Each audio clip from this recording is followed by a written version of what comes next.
Suppose a married couple is moving.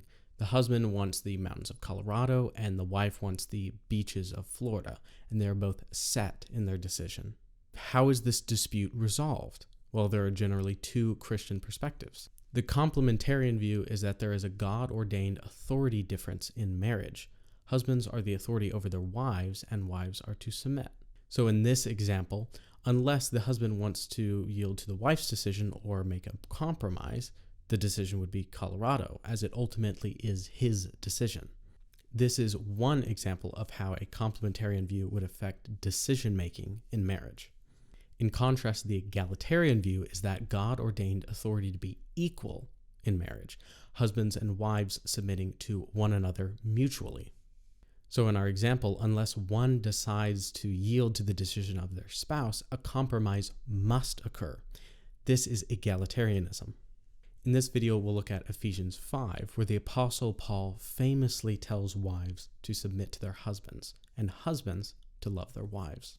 I'll read the passage first and then quickly sketch each interpretation. Paul writes, "And subject yourselves to one another in the fear of Christ. Wives, subject yourself to your own husbands as to the Lord. For the husband is the head of the wife, as Christ also is the head of the church, he himself being the Savior of the body. But as the church is subject to Christ, so also the wives ought to be to their husbands in everything. Husbands, love your wives, as Christ loved the church and gave himself up for her, that he might sanctify her, having cleansed her by the washing of water with the word, so that he might present the church to himself in splendor, without spot or wrinkle or any such thing, that she might be holy and without blemish. In the same way, husbands should love their wives as their own bodies. He who loves his wife loves himself." Now, there are two major points of dispute in this passage that we'll look at in this video. First, what does Paul mean by wives submit to your husbands? And second, what does Paul mean by male headship and the analogy of Christ in the church? Let's first examine how the complementarian interpretation would understand these 2 points. First, they will say that the reason why Paul specifically commands wives to submit to their husbands is that husbands have authority over them in the marriage. They are the leaders. To submit is to voluntarily yield to authority. Notice that the husbands aren't told to make their wives submit. Rather, Paul speaks directly to wives, telling them to submit to their husband. If the authority was equal, Paul would have instructed wives submit to their husbands and husbands to submit to their wives. But instead, we only find the command for husbands to love their wives. In fact, Paul never says, husbands, submit to your wives. The commands are asymmetrical because the authority dynamic in the relationship is asymmetrical. Notice also that Paul indicates the manner of submission, which is as to the Lord, which implies submission to authority. George Knight writes, "Because the headship of the husband is established by God, the husband who fulfills that role does so as a servant of God.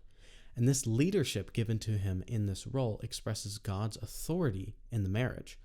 Hence, Paul finds it appropriate to appeal to the wife to submit to her husband as to the Lord." Now, the grounds for submission is headship.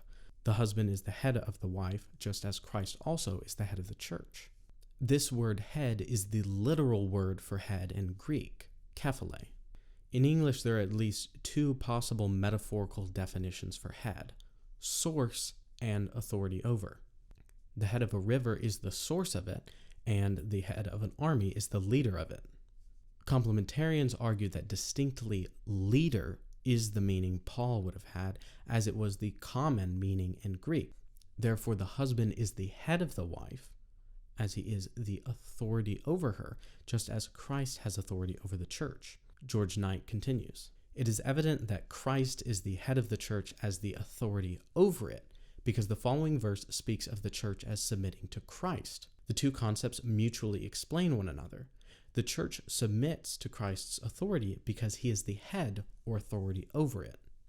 Now, much more could be said on this view, and hopefully we'll get into that in a future video. But again, this is just a sketch. Now, let us return to both points, but now from an egalitarian perspective. The egalitarian will first want to emphasize that verse 21 speaks of all Christians submitting to one another, which includes husbands submitting to their wives. If the complementarian asks where husband's submission is, the egalitarian will point here. Mutual submission is described in verse 21, and then a specific example of that follows. Now, why does Paul single out women for submission? Philip Payne gives one egalitarian answer. Paul highlights for women and men what each tends to need to hear most.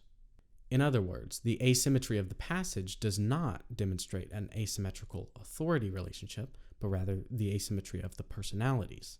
Paul does not intend to deny that husbands should submit to their wives when he says that wives should submit, just as he does not intend to deny that wives should love their husbands when he tells husbands to love. Now, let's talk about the word kephale. While complementarians argue the common metaphorical definition for kephale is leader, egalitarians argue it is source. Again, the head of a river is the source of it. In a head-body metaphor, either source or authority over it could fit.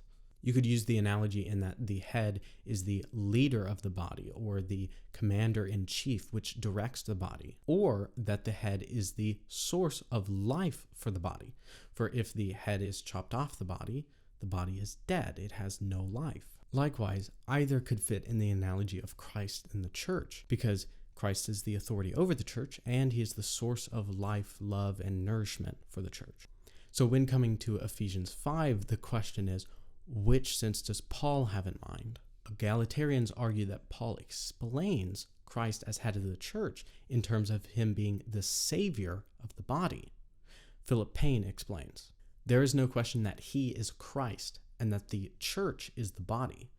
Paul places savior in apposition to head, showing that he intends head to be understood as equivalent in meaning to savior.